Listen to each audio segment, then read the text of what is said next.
4000 سال قبل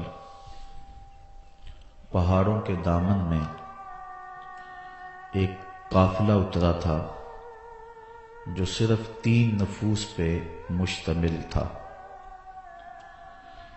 ایک باپ، ایک بیٹا اور ایک اس بچے کی والدہ۔ مانگ مانگ کر اللہ سے فرزند لیا، لیکن بچہ جو ہی اس بزم گیتی میں قدم رکھتا ہے تو حکم ہوتا ہے اس کو ایسی وادی میں لے جاؤ جہاں کوئی سبزہ نہ ہو، جہاں کوئی ہمسایہ نہ ہو، جہاں شجر سایہ دار، شجر پھلدار نہ ہو۔ حضرت ابراہیم علیہ السلام اس قافلے کو لے کر یہاں پہنچے۔ رات گزری، صبح کا سپیدہ طلوع ہوا تو اللہ کی بارگاہ میں دعا کی، اے میرے رب، میں یہاں اپنی ذریت کو چھوڑ کے جا رہا ہوں، ایسی وادی میں جہاں سبزہ نہیں ہے۔ اے میرے مالک، ان کی حفاظت فرمانا، اور میں ان کے لیے دعا کرتا ہوں کہ یہ نماز قائم کریں اور دلوں کے رخ ان کی سمت پھیر دے اور انہیں پھلوں سے رزق عطا فرما۔ حضرت ابراہیم علیہ السلام واپس پلٹے تو پاک باز خاتون نے اپنے شوہر نامدار کا دامن تھام لیا، تمسکت بعضیالہ، اور پوچھا، اس تنہائی اور غربت میں ہمیں چھوڑ کے کہاں جا رہے ہو؟ 99 سال کی عمر میں فرزند ملا اور اب اس کو اس غربت اور اس تنہائی میں چھوڑ کے کس کے سپرد کر کے ہمیں کہاں جا رہے ہو؟ تو حضرت ابراہیم علیہ السلام نے جواب دیا، میں تمہیں اللہ کے سپرد کرتا ہوں۔ تو پاک باز خاتون نے کہا، اذن لا یضیعنا، اگر تم ہمیں اس رب کے سپرد کر کے جا رہے ہو تو خیر سے جاؤ، وہ ہمیں کبھی بھی ضائع نہیں ہونے دے گا۔ حرم کی یہ داستان ان 3 نفوس سے شروع ہوتی ہے۔ ماں اپنے بیٹے کے لیے پانی کی تلاش میں صفا سے مروہ اور مروہ سے صفا تک کا سفر کرتی ہے۔ 7 چکروں کے بعد بیٹے کی طرف بے تابانہ دوڑتی ہے تو کیا دیکھتی ہے کہ بیٹے کے پاؤں میں پانی کا چشمہ پھوٹ رہا ہے۔ حضرت ابراہیم علیہ السلام اپنے فرزند اور اپنی زوجہ محترمہ کو چھوڑ کر واپس شام کی سمت روانہ ہو جاتے ہیں۔ بچے کی عمر 13 سال ہوتی ہے۔ حکم ہوتا ہے کہ اپنی سب سے پیاری چیز میرے راستے میں قربان کرو۔ اللہ کے راستے میں اونٹ ذبح کرتے ہیں، لیکن خواب مسلسل آ رہا ہے۔ سمجھ گئے اس دھرتی پر سب سے زیادہ محبوب شے تو مجھے حضرت اسماعیل علیہ السلام کی ذات ہے۔ 13 سال کے بعد اس وادی کی طرف چلے جہاں اپنے بچے کو اور اپنی زوجہ کو چھوڑا تھا، اور آ کے اپنی زوجہ سے کہا کہ جلدی سے بچے کو تیار کر دو، میں اسے کسی دوست کی دعوت پہ لے جا رہا ہوں۔ باپ بیرون ملک گیا ہو، سالوں کے بعد جب پلٹتا ہے تو کئی اقسام و انواع کے کھلونے اپنی اولاد کے لیے لے کر آتا ہے، لیکن قدرت کی نیرنگیاں دیکھیے، اللہ کی طرف سے بندوں پر جو امتحان پڑتے رہے ہیں ان کے انداز دیکھیے۔ کہا تم جاؤ تو چھری لے جاؤ، رسی لے جاؤ۔ حضرت اسماعیل علیہ السلام تیار ہو گئے، ساتھ لیا۔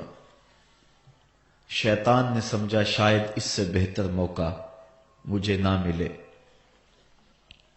اس خاندان کو ورغلانے کا اور راہ حق سے ہٹانے کا۔ ممتا کی مجبوریوں سے فائدہ حاصل کرنے کے لیے حضرت ہاجرہ سلام اللہ علیہا کے پاس آیا اور کہنے لگا، جانتے ہو کہ بیٹا کہاں گیا ہے؟ کہا اس کے باپ دوست کی دعوت پہ لے کر گئے۔ کہا نہیں، وہ اسے ذبح کرنا چاہتے ہیں۔ کہا کوئی کرنے والی بات کرو، بھلا کوئی باپ بھی اپنے بیٹے کو ذبح کرتا ہے؟ اور پھر بیٹا بھی وہ جس کو مانگ مانگ کے لیا ہو، زندگی کی کمائی 99 سال جس کے لیے ہاتھ اٹھا اٹھا کے سحری کے وقت پکار کرتے رہے، میرے مالک میرے گھر میں بھی اجالا کر دے، مجھے بھی ایک فرزند دے دے، تو آج کیا اس فرزند کی گردن پہ وہ چھری پھیر دے گا؟ کیسی عجیب بات کر رہے ہو؟ کہنے لگا اس نے ایک خواب دیکھا ہے اور خواب کے اندر جو حکم ملا ہے اس کو وہ اللہ کا حکم سمجھ کے ایسا کرنے پہ آمادہ ہوا ہے۔ تو حضرت ہاجرہ نے کہا، ظالم تو کہیں شیطان تو نہیں؟ کاش آج میری گود میں 1000 اسماعیل ہوتے۔ شیطان نے سمجھا کہ یہاں تو وار نہیں چلا، پھر حضرت ابراہیم علیہ السلام کے پاس پہنچا، کہنے لگا رب کو راضی کرنے کے اور تھوڑے طریقے ہیں کیا؟ بیٹے کی گردن پہ ہی چھری پھیر کے رب راضی ہوتا ہے؟ ایک خواب کو تم فیصلہ کن مرحلے میں داخل کر رہے ہو، خواب خواب ہی ہوتے ہیں۔ حضرت ابراہیم علیہ السلام نے پتھر اٹھایا اور اس کی طرف 3 دفعہ مارا، کہا پیچھے ہٹ جا، میرے اور میرے رب کے راستے میں نہ آ، میرے پاس ایک اسماعیل ہے، 1000 اسماعیل بھی ہوتے راہ خدا میں قربان کر دیتا۔ اب منا کی وادی میں باپ اور بیٹا پہنچے، قرآن نے اس واقعہ کو بیان کیا۔ باپ نے اپنے بیٹے کو منا کی وادی میں پہنچ کر کے آگاہ کیا کہ اے بیٹا، میں نے خواب دیکھا ہے کہ میں تجھے ذبح کر رہا ہوں، اب تو بتا کہ تیری رائے کیا ہے؟ فانظر ماذا ترى، تو اپنی رائے بتا، تیری رائے کیا ہے اس معاملے میں؟ یہ آسان بات نہیں ہے، میں اور آپ بھی اپنے سینوں میں دھڑکتے ہوئے دل رکھتے ہیں، ہمارے آنگن اولادوں سے بھرے ہوئے، ہم اپنی اولادوں کے چہرے کو دیکھ کر قلب اور روح کی تسکین کا ساماں کرتے ہیں، ان کے معمولی سے دکھ پر ہمارے دل غم زدہ ہو جاتے ہیں۔ منا کی وادی ہے، پہاڑوں کا دامن ہے، حضرت ابراہیم علیہ السلام اپنے بیٹے کو کہہ رہے ہیں، بیٹا میں نے دیکھا ہے کہ میں تجھے ذبح کر رہا ہوں، اب تو بتا تیری رائے کیا ہے؟ بیٹا اس بات کو سن کر خاموش ہو جاتا، جواب نہ دیتا تو یہ بھی بڑی بات تھی۔ بیٹا سر تسلیم خم کر دیتا اور دبی سی آواز سے کہتا، اچھا جو تمہاری مرضی، تو یہ بھی امتثال امر تھا، حکم کی تعمیل تھی۔ بیٹا بخوشی کہتا، ہاں ابو جی، جو حکم ملا ہے مجھے ذبح کر دیجئے، تو یہ بھی پورا ادب تھا اور حکم کی پوری تعمیل تھی۔ لیکن بیٹے کا جواب سنیے اور بیٹے کا انداز دیکھیے۔ جب باپ نے کہا بیٹا میں تجھ کو ذبح کرنا چاہ رہا ہوں، تو بیٹا یہ نہیں کہتا یا ابا تذبح، ہاں میرے باپ مجھے ذبح کر لیجئے۔ سوال ذبح کا تھا، جواب بھی ذبح سے دے دیا جاتا تو سوال کا مکمل جواب تھا۔ یہ نہیں کہا کہ اے میرے باپ، آپ ذبح کرنا چاہتے ہیں؟ ہاں مجھے ذبح کر لیں۔ بلکہ قرآن مجید کھولیے، جواب کتنا عالی نصب ہے، اور الفاظ کی ترتیب کے اندر دھڑکتے ہوئے دل کی کیسے صدا سنائی دے رہی ہے۔ قال یا ابت افعل ما تؤمر ستجدنی ان شاء اللہ من الصابرین۔ کہا میرے باپ ذبح کیا، جو بھی حکم ہے کرو، فقط ذبح ہی نہیں، میرے بدن کے ٹکڑے کرنا چاہو تو اسماعیل حاضر ہے، مجھے آگ میں جلانا چاہو تو اسماعیل حاضر ہے۔ یا ابت افعل ما تؤمر، میرے باپ جو کرنا ہے کر گزریے، ستجدنی انشاءاللہ من الصابرین، آپ دیکھیں گے میں صبر کر کے دکھاؤں گا۔ یہ فیضان نظر تھا یا کہ مکتب کی کرامت تھی؟ سکھائے کس نے اسماعیل کو آداب فرزندی؟ کہا جو کرنا ہے کرو، مجھے آپ بالکل اس کے لیے تیار پائیں گے، جو بھی حکم ہے اس کی تعمیل کرو۔ اب وادی منا، پہاڑوں کا دامن، حضرت ابراہیم علیہ السلام کے ہاتھوں میں چھری، اور کہا میرے باپ مجھے رسیوں سے جکڑ لو، کہیں ایسا نہ ہو کہ شدت درد سے تڑپنے لگوں اور آپ کو اللہ کا حکم تعمیل کرنے میں، اس کا حکم پورا کرنے میں دیر ہو جائے، اور میرے باپ اپنی آنکھوں پہ بھی پٹی باندھ لو، کہیں ایسا نہ ہو کہ میرا خوبصورت چہرہ ذبح کے لیے رکاوٹ بن جائے اور محبت آپ کے سینے کے اندر اس طرح جوش مارے کہ آپ کی چھری رک جائے۔ باپ نے آنکھوں پہ پٹی باندھ لی، بیٹے کو رسیوں سے جکڑ لیا گیا۔ پھر بیٹا کہنے لگا ابو جی میری رسیاں کھول دو۔ کہا بیٹا کیا ہوا، ارادہ تو نہیں بدلا؟ کہا نہیں میرے باپ، کل کا مورخ لکھے گا کہ باپ ذبح کرنا چاہتا تھا، بیٹا ذبح ہونا نہیں چاہتا تھا، باپ نے باندھ کے کیا ہے، میری رسیاں کھول دو نہیں تڑپوں گا۔ اب قرآن کھولیے، ارشاد فرمایا فلما اسلما وتلہ للجبین، جب دونوں راضی ہو گئے، باپ ذبح کرنے پہ راضی ہو گیا، بیٹا ذبح ہونے پہ راضی ہو گیا۔ یہ راضی ہونا کوئی آسان کام نہیں ہے، کو ہمالیہ کا کلیجہ بھی ہوتا تو پھٹ جاتا۔ منا کی وادی تھر تھر کانپ رہی ہے، مالک قیامت آنے والی ہے۔ وہ بیٹا جس کو مانگ مانگ کر لیا تھا، آج اس فرزند کو باپ نے لٹایا ہوا ہے اور اس کی چھاتی پہ اپنا گھٹنا رکھا ہے۔ فلما اسلما، جب دونوں راضی ہو گئے، فلاں کوٹھی خرید لیں، فلاں ماڈل کی گاڑی خرید لیں، نہیں، باپ ذبح کرنے پہ راضی ہے، بیٹا ذبح ہونے پہ راضی ہے۔ جب دونوں راضی ہو گئے، وَتَلَّهُ لِلْجَبِينِ، اور باپ نے بیٹے کو پیشانی کے بل لٹایا۔ مفسرین نے اس پہ دو قول بیان فرمائے ہیں، ایک تو یہ کہ پیشانی کے بل لٹایا اور اوپر سے ذبح کرنا چاہتے تھے گردن کے پیچھے سے تاکہ بیٹے کا چہرہ سامنے نہ ہو، یہ ہے پیشانی کے بل لٹانے کا ایک انداز۔ اور دوسرا انداز مفسرین فرماتے ہیں جس طرح ہم جانور کو ذبح کرتے ہیں تو اس کی گردن کو خم دے کر پیچھے زمین پہ لگا لیتے ہیں تاکہ اس کی رگیں تن جائیں، گردن کھل جائے اور ذبح کرنے میں آسانی ہو۔ حضرت ابراہیم علیہ السلام نے اپنے نونہال کی ریشم جیسی گردن کو خم دے کر پیچھے پتھر کے ساتھ پیشانی لگائی، اور جب وہ گردن تن گئی تو اس کو کہتے ہیں وَتَلَّهُ لِلْجَبِينِ، اور باپ نے بیٹے کو پیشانی کے بل لٹا لیا، ہاتھ میں چھری ہے۔ اور جب حضرت خلیل نے بیٹے کی گردن پہ چھری رکھی، دھرتی کا کلیجہ کانپنے لگا، حوروں کی چیخیں نکل گئی، عرش معلا تھرانے لگا، فرشتے کانپنے لگے، مالک قیامت تو نہیں آنے والی؟ کہا میرے بندے کی ذرا باقی ادا کو تو دیکھو، تم کہتے تھے سجدے ہم کریں گے، تم کہتے تھے رکوع ہم کریں گے، یہ تو دھیگا مشتی اور فساد کریں گے، ذرا دیکھو باپ اپنے بیٹے کو کس طرح میرے حکم پر ذبح کرنے کے لیے تیار ہے۔ کائنات کا کلیجہ کانپ رہا تھا، سورج بادلوں کی اوٹ میں منہ چھپانے کی کوشش کر رہا تھا، دوپہر کا وقت، منا کی وادی، پتھر کی اوٹ، حضرت خلیل کے ہاتھ کے اندر چھری، ریشم سے نازک جیسے گلے کے اوپر چھری رکھی.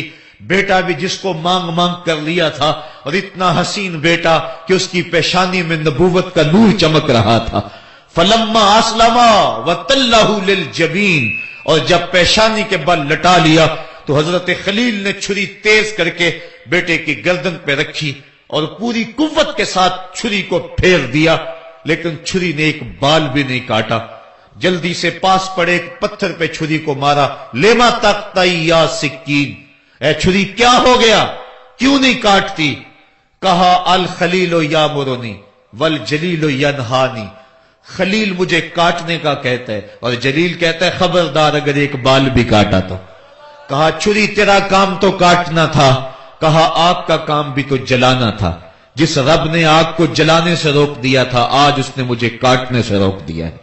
اس کا یہ مطلب نہیں سمجھے کہ چلو جان چھوٹ گئی، راستہ مل گیا. کہا شاید میں نے ذبح کرنے میں دیر کر دی اور اللہ نے چھری کو روک دیا. پھر استغفار پڑا، معافی مانگی، اور پھر چھری کو تیز کیا اور حلق کے اوپر اس کی نوک رکھ کر پوری ہمت کے ساتھ اپنا سارا زور اس کے اوپر ڈھیل دیا. گلا کٹ گیا. حضرت ابراہیم علیہ السلام خوش ہو گئے اور کلیجہ پھٹ بھی رہا ہے، لیکن جب آنکھوں سے پٹی کھولی تو دیکھا کہ ذبح ہونے والا دمبا ہے، اور حضرت اسماعیل علیہ السلام پاس کھڑے مسکرا رہے ہیں، اور پاس حضرت جبریل امین بھی کھڑے ہیں. تو دل خوشی سے سرشار ہو گیا کہ حضرت جبرائیل امین کا کھڑا ہونا اس بات کی غمازی کر رہا تھا کہ یہ دمبا اللہ کی طرف سے آیا ہے، اور بیٹا بچ گیا اور اس کی جگہ فدیتاً دمبا دے دیا گیا. تو دل راضی ہوا، اور اللہ تعالیٰ جل شانہ کی طرف سے اس عین موقع پہ صدا بھی آئی، وَنَادَيْنَاهُ أَن يَا إِبْرَاهِيمُ قَدْ صَدَّقْتَ الرُّؤْيَا إِنَّا كَذَلِكَ نَجْزِي الْمُحْسِنِينَ. کہا ابراہیم تو نے واقعی خواب پورا کر دکھایا. وَنَادَيْنَاهُ، یہ واو حالیہ ہے، علماء بیان کرتے ہیں اس حال میں جب بیٹا زندہ سلامت کھڑا تھا اور دمبا ذبح پڑا ہوا تھا، جبرائیل امین پاس کھڑے مسکرا رہے تھے، اس حال میں ہم نے ندا دی تاکہ مزید اذعان و یقین پیدا ہو جائے، مزید یقین اور یقین کی کیفیتیں پیدا ہو جائیں. اس حال میں ہم نے ندا دی. لیکن اعلی حضرت اس کا ترجمہ کرتے ہیں، اعلی حضرت پہ روح فدا ہو، آپ فرماتے ہیں سب نے یہ ترجمہ کیا اس حال میں ہم نے ندا دی. آپ نے لکھا پھر اس موقع کا حال نہ پوچھ جب ہم نے ندا دی، پھر اس موقع کا حال نہ پوچھ جب ہم نے ندا دی کہ اے ابراہیم تو نے حد کر دی، تو نے واقع خواب پورا کر دکھایا. اور آگے فرمایا سلام علی ابراہیم، ابراہیم تیرے اوپر میری سلامتیاں نازل ہوں. یہ حرم کا قافلہ تھا جس کا آغاز قربانی سے ہوا تھا. اللہ اکبر، نسل اسماعیل کو باقی رکھنا تھا. اللہ تعالیٰ نے اس کے لیے دمبا بھیج دیا، چونکہ حضرت اسماعیل علیہ السلام کی پیشانی میں نور مصطفیٰ چمک رہا تھا. سلسلہ وار یہ نور حضرت عدنان کی پشت میں پہنچا اور وہاں سے منتقل ہوتا ہوا یہ نور حضرت عبد المطلب کی پشت میں پہنچا. اللہ تعالیٰ نے انہیں 10 بیٹے عطا فرمائے. انہوں نے منت مانی تھی، اے اللہ اگر تو مجھے 10 بیٹے دے اور وہ جوان ہوں، تنو مند ہوں، تو میں ایک بیٹا تیرے راستے میں قربان کروں گا. جب حضرت عبداللہ جو کہ حضرت عبد المطلب کے چھوٹے فرزند تھے، ان کی عمر 18 سال ہوئی تو حضرت عبد المطلب کو اپنی منت یاد آئی.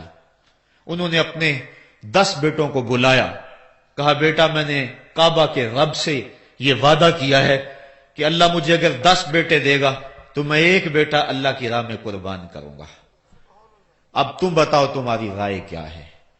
کہانی حرم کی پھر دوبارہ دہرائی جا رہی ہے. کہا رائے بتاؤ. 10 کے 10 بیٹوں نے گردن خم کر دی. کہا ایک بیٹے کو ذبح کرنا ہے. کہا جس کو چاہو. کہا نہیں میں قرعہ ڈالتا ہوں. جب قرعہ ڈالا تو حضرت عبداللہ کے نام قرعہ نکل آیا. فرشتے پھر دم بخود تھے، مالک تو نے اس کی پشت میں امانت رکھی ہے اور آج اس کو بھی ذبح کیا جائے گا. کائنات پر پھر کوہرام مچنے لگا۔ حضرت عبد المطلب آستینے چڑھا رہے ہیں، ہاتھ کے اندر چھری ہے۔ یہ خبر پورے مکے میں پھیل گئی، سارے سردار دوڑے آئے۔ کہا عبد المطلب یہ رسم تو نہ ڈالو، اس کا ادا کرنا مشکل ہو جائے گا۔ کہا میں نے کعبے کے رب سے یہ منت مانی تھی اور اللہ نے وہ منت پوری کر دی۔ اب میں تو جب قرآن نکالا تو میرے اس فرزند کے نام قرآن نکل آیا، میں اس منت کو ہر صورت میں پورا کروں گا۔ لوگ اکٹھے ہو گئے، منت سماجت کر رہے ہیں، لیکن حضرت سیدنا عبد المطلب ہر صورت میں اپنی اس منت کو پورا کرنے کے لیے مصر ہیں۔ پھر کہا کہ حجاز کی حرافہ اس کے پاس چلتے ہیں اور جا کے اس کے سامنے یہ مسئلہ رکھتے ہیں۔ بعض نے لکھا کہ حجر کی کہنا کے پاس جاتے ہیں، با اختلاف روایات وہ حجاز کی حرافہ کے پاس پہنچے۔ جب اس کا پتہ کیا تو وہ خیبر میں تھی، تو اس کے پاس سارے سردار اکٹھے ہو کے گئے کہ اس طرح ہمارے سردار نے منت مانی تھی، تو اب وہ بیٹے کو ذبح کرنے کے لیے تیار ہے، تو تم بتاؤ کہ اس کے بارے میں ہمیں کیا کرنا چاہیے۔ اس نے کہا کل آنا، میرا تابعی آئے گا تو میں اسے پوچھوں گی، جو مجھے کہے گا میں تمہیں بتا دوں گی۔ اگلے دن یہ سردار پھر اس حرافہ کے پاس پہنچے۔ اس نے کہا کہ میرا تابعی آیا تھا، پہلے تم یہ بتاؤ کہ تمہارے ہاں کسی شخص کی دیت کتنی ہے، جو شخص مقتول ہو اس کی دیت قاتل کتنی دیتا ہے۔ انہوں نے کہا 10 اونٹ۔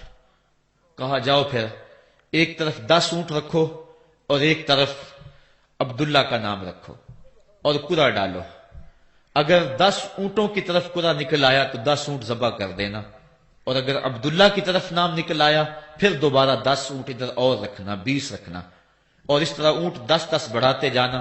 جب قرعہ عبداللہ کے نام سے ہٹ کر اونٹوں کی طرف نکلا تو پھر اتنے اونٹ ذبح کر دینا۔ میرے تابعی نے یہی حل بتایا ہے۔ کہا ٹھیک، آئے اور آ کے ساری بات سنائی۔ 10 اونٹ ایک سمت رکھے گئے اور حضرت عبداللہ کا نام ایک سمت رکھا گیا۔ جب قرعہ نکالا تو حضرت عبداللہ کے نام نکلا۔ پھر 20 اونٹ رکھے گئے، پھر قرعہ نکالا تو حضرت عبداللہ کے نام نکلا۔ پھر 30 اونٹ رکھے گئے، قرعہ حضرت عبداللہ کے نام نکل رہا ہے۔ 40 اونٹ رکھے گئے، 50 رکھے گئے، 60، 70، یہاں تک کہ 100 اونٹ رکھے گئے۔ 100 اونٹ جب ادھر ہو گئے، اب قرعہ نکالا تو اونٹوں کے نام نکل آیا۔ سارے خوش ہو گئے کہ اب قرعہ اونٹوں کے نام نکل آیا، عبداللہ کی جان بچ گئی۔ لیکن حضرت عبد المطلب فرمانے لگے کہ میں ایسا نہیں کروں گا۔ کہا کیا کرو گے؟ کہا ایک مرتبہ نکلا ہے، 3 مرتبہ قرعہ ڈالو، اگر تینوں مرتبہ عبداللہ کے نام کی بجائے اونٹوں کے نام نکلا تو پھر میں سمجھوں گا کہ اللہ کی طرف سے یہی مرضی ہے، ورنہ میں اپنے بیٹے کی گردن پہ چھری رکھ دوں گا۔ اللہ اکبر! مکے کے اندر سردار بھی دعائیں مانگ رہے ہیں۔ اللہ اکبر! ام ایمن بھی دعا مانگ رہی ہے، مکے کے پربت دعائیں مانگ رہے ہیں، کائنات کا ذرہ ذرہ دعائیں مانگ رہے ہیں۔ قرعہ جب ڈالا گیا تو دوسری مرتبہ بھی قرعہ اونٹوں کے نام نکلا۔ اب تیسری مرتبہ جب قرعہ ڈالا گیا تو ہر ایک کا دل دھڑک رہا ہے۔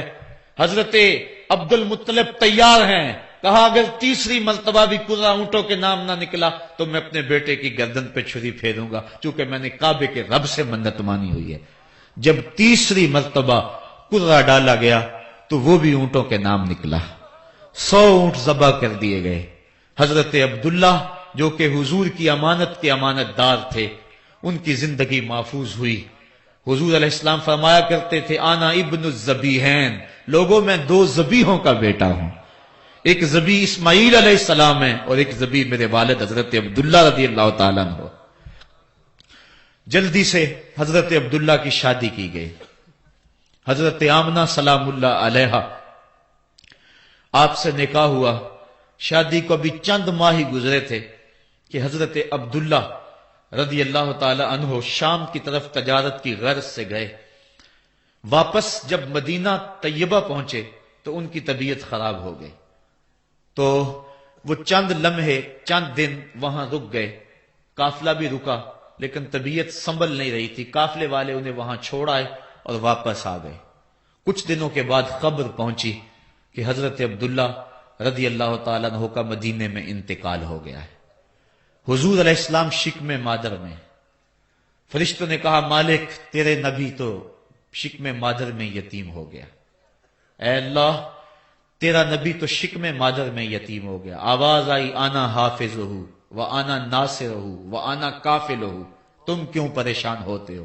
میں اس کی حفاظت بھی کروں گا، اس کی مدد بھی کروں گا، اس کی کفالت بھی کروں گا. حضرت آمنہ سلام اللہ علیہا کے دل میں یہ خیال تھا کہ میں اپنے شوہر نامدار جس کے چہرے کو ابھی میں نے جی بھر کے دیکھا بھی نہیں تھا اس کی قبر پہ جاؤں. لیکن جو امانت تھی اس امانت کے تقاضے ان کو اس سفر سے روکتے رہے. حتیٰ کہ حضور کی ولادت ہوئی. آقا کریم کی عمر جب 6 سال ہوئی تو اب ان کے دل میں یہ جذبے اور یہ احساس اجاگر ہوا اور یہ جذبہ بڑھ گیا کہ میں جاؤں اور اپنے شوہر نامدار کی قبر پہ حاضر ہوں. حضرت آمنہ سلام اللہ علیہا آپ اپنے نونہال فرزند کو لے کر ام ایمن جو کہ حضرت عبداللہ کی کنیز تھیں ان کو لے کر آپ پہنچے. مدینہ المنورہ کچھ عرصہ گزارا. اللہ کے محبوب علیہ السلام کو کسی یہودی نے دیکھا تو اس نے یہ خبر گرم کر دی کہ وہ جو موعود نبی ہے جس کا وعدہ ہماری سابقہ کتابوں میں ہے وہ یہی ہے. لوگ جوق در جوق دیکھنے آنے لگے تو حضرت آمنہ پریشان ہوئی اور جلدی سے وہ مکے کی طرف عازم سفر ہوئیں. ابھی مکے سے 150 کلومیٹر کا فاصلہ باقی تھا کہ ابوا کے مقام پر حضرت آمنہ سلام اللہ علیہا کو سخت بخار ہو گیا اور حضرت آمنہ سمجھی کہ یہ میرا بخار جان لیوا ثابت ہوگا. تو انہوں نے ام ایمن کو بلایا. کہا لگتا ہے کہ یہ بخار میری موت کا باعث بنے گا. میں تمہیں وصیت کرتی ہوں کہ میرے بیٹے کو بحفاظت امیر قریش عبد المطلب تک پہنچا دینا. اور اس کے بعد حضور کو حضرت آمنہ نے بلایا، اپنے سامنے بٹھایا، سر پہ ہاتھ رکھا. حضرت آمنہ حضور سے کچھ باتیں کرنا چاہ رہی تھی. وادی ابوا کے اندر یہ منظر بڑا دل گداز تھا. حضرت آمنہ نے حضور کے سر پہ ہاتھ رکھا اور روتے ہوئے کہا، آنکھیں چھلکنے لگی. کہا بیٹا ہر نئی چیز نے پرانی ہو جانا ہے اور ہر باقی نے فنا ہو جانا ہے. میں بھی جا رہی ہوں وذکر باک وولدت طہرا، لیکن سنو میرا ذکر نہیں مٹے گا. میں تیرے جیسا پاکیزہ بیٹا چھوڑ کے جا رہی ہوں. یہ آخری لفظ تھے حضرت آمنہ سلام اللہ علیہا کے. اس کے بعد حضرت آمنہ سلام اللہ علیہا آخری ہچکی لی اور حضور سے ماں بھی جدا ہو گئی. آقا کریم علیہ السلام نے اپنی والدہ کو وہاں دفن کیا ام ایمن کے ساتھ مل کے. جیسے بھی ہو سکا. وہ کیا کسی نے کہا تھا تجھے کن پھولوں سے ہم کفن دیں، تو جدا ہی ایسے موسموں میں ہوا جب درختوں کے ہاتھ پھولوں سے خالی تھے. آقا کریم کی آنکھیں چھم چھم برس رہی ہیں. حضرت ام ایمن حضور کو اپنے ساتھ چمٹا لیا اور مکہ المکرمہ پہنچ کے حضور کے دادا کے سپرد کیا. 2 سال تک وہ حضور علیہ السلام کو اپنی کفالت میں انہوں نے رکھا. کعبۃ اللہ کے سائے میں ان کی مسند بچتی تھی اور ان کے بیٹوں میں سے اور قوم کے کسی فرد کو یہ ہمت نہیں ہوتی تھی کہ اس مسند کے اوپر بیٹھے، دور ہٹ کے بیٹھتے تھے. لیکن حضور جب آتے تو اس مسند کے اوپر چڑھ کے بیٹھ جاتے. حضور کے چچا اور حضور کے دیگر عزیز و اقارب کہتے کہ بیٹا نہ چڑھو، تو حضرت عبد المطلب کہتے رہنے دو، یہ بڑی شان والا بیٹا ہے. ان سے محبت کرتے، ان کو اپنے ساتھ سلاتے. 8 سال کی حضور کی عمر ہوئی کہ امیر قریش کا بھی انتقال ہو گیا. ابن حشام نے لکھا ہے کہ جب امیر قریش کا انتقال ہوا تو سوگ میں مکے کے بازار بند ہو گئے. پورا شہر جنازے میں امڈ آیا. لیکن 8 سال کا بچہ تھا، بلک بلک کے رو رہا تھا. آج وہ سایہ بھی اٹھ گیا. پھر چچا کی کفالت میں گئے اور انہوں نے جس انداز سے کفالت کی اور محبتوں کا ثبوت دیا وہ الفتوں کی ایک لمبی داستان ہے۔ 40 سال کی عمر ہوئی تو اللہ تعالیٰ نے حضور علیہ السلام کو نبوت کی ذمہ داریوں کے اعلان اور لوگوں تک پیغام حق کے ابلاغ کا حکم دیا۔ آقا کریم علیہ السلام جب پیغام حق لے کر میدان میں آئے تو گلی کوچوں اور بازاروں کے اندر مخالفتیں، نکتہ چینیاں، ناموافق حالات کے جکڑ اور مخالفتوں کی آندیاں چلنے لگیں۔ ابھی آپ سن رہے تھے کہ حضرت بلال حبشی کے ساتھ کیا سلوک کیا جاتا رہا، کس انداز کے ساتھ ان کے سینے پہ پتھر رکھ دیا جاتا، حضرت خباب بن ارت کے ساتھ کون سا سلوک کیا جاتا رہا، کون کون سے دکھ تھے جو روانہ رکھے گئے۔ حضرت زنیرہ ان کے گلے کے اندر کوڑا ڈال کر کوڑے کی رسی کو تاؤ دیے گئے، یہاں تک کہ ان کی آنکھیں باہر آ گئیں اور آنکھوں کی روشنی جاتی رہی۔ ابو جہل بولا اب بلانا اپنے محمد کو جو تیری آنکھوں کی روشنی کو واپس کرے۔ زنیرہ نے ہاتھ پھیلا لیے اور کہا عرش کے رب، میں ان آنکھوں کا نور کیا میرے بدن کے ٹکڑے ٹکڑے ہو جاتے، کبھی بھی تیرے سے زندگی نہ مانگتی، لیکن اب تیرے نبی کی عزت کا سوال ہے، میری آنکھوں کی روشنی واپس کر دے۔ روایات میں آتا ہے کہ اللہ نے حضرت زنیرہ کی آنکھوں کی روشنی واپس کر دی۔ تکلیفیں آئیں، دکھ آئے، مکے کے چوک کے اندر حضرت سمیہ کو نیزہ مار کر ابو جہل نے شہید کیا۔ یہ اسلام کی پہلی شہیدہ تھی جن کا خون مکے کے ریگزار کے اندر گرا۔ حضرت یاسر کو شہید کیا گیا۔ یہ حضرت عمار ابن یاسر کے والد تھے اور سمیہ حضرت عمار ابن یاسر کی والدہ ماجدہ تھی۔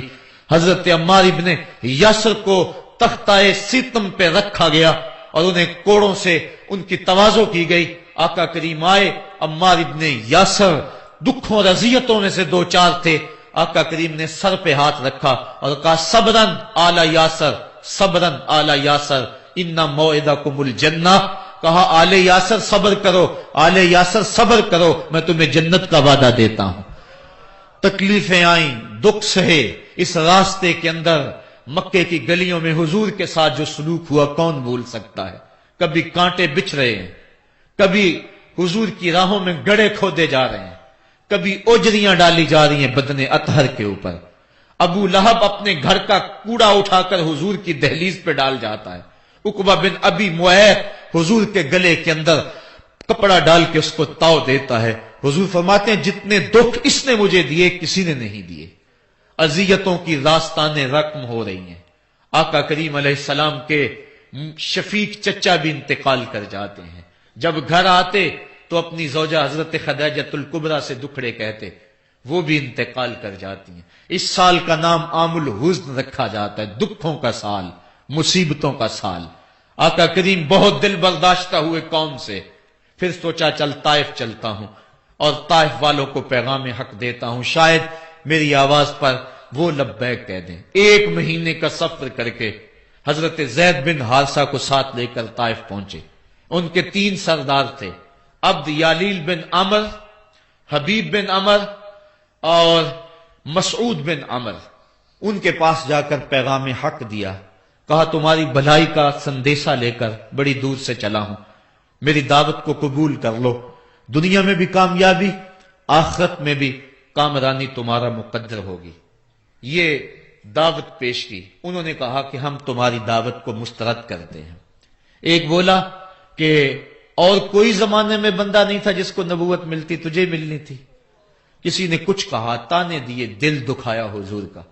آقا کریم نے فرمایا اس فعلتم ما فعلتم فاکتموا علیہ، تم نے جو مجھ سے کہا سو کہا، تم نے جو میرے ساتھ سلوک کیا وہ تمہاری مرضی، اتنا میرے سے وعدہ کرو کہ یہ بات کہ میں تمہارے پاس آیا ہوں دعوت دین دینے کے لیے، تمہیں پیغام حق دینے کے لیے، اس کو پوشیدہ رکھو گے، مخفی رکھو گے، تاکہ مکے والے میرے دشمن ہیں، اور جب انہیں پتا چلا کہ طائف گئے ہیں تو وہ طائف والوں نے بھی دعوت قبول نہیں کی تو وہ تمسخر کریں گے، مجھے نشانہ تضحیک بنائیں گے، لہذا جو کہا سو کہا، اپنے اندر اس بات کو راز رکھو۔ انہوں نے کہا کہ ہم کیوں راز رکھتے پھریں؟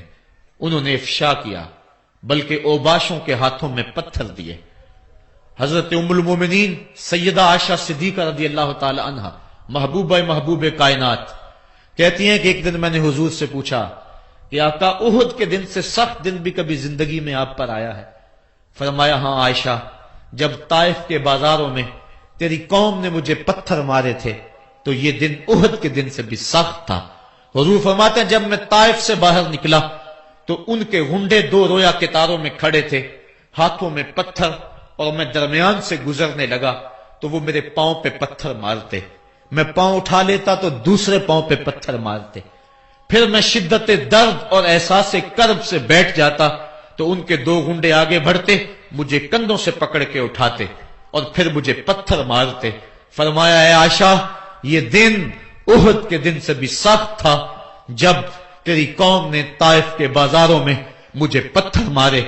آقا کریم علیہ السلام احد کے اندر جب حضور کے چچا شہید ہوئے، وہ دن بھی تاریخ اسلام کا دردناک دن ہے۔ آقا کے سر پہ پٹی بندھی ہوئی تھی، آنکھوں میں آنسو تھے اور بار بار پوچھتے تھے ما فعل امی، میرے چچا کی بات سناؤ۔ جب بتایا گیا حضور حضرت حمزہ شہید ہو گئے تو آقا کریم ان کی لاش پہ گئے، دیکھا کہ ان کا پیٹ چاک ہے، ان کی ناک کاٹ دی گئی ہے، ان کی زبان کاٹ دی گئی ہے، ان کا دل نکال لیا گیا ہے، ان کی آنکھوں میں نیزے چبھوئے گئے ہیں اور ان کے کان کاٹ لیے گئے ہیں۔ آقا کریم کی آنکھوں میں اشک تھے اور آقا کریم ما فعل امی،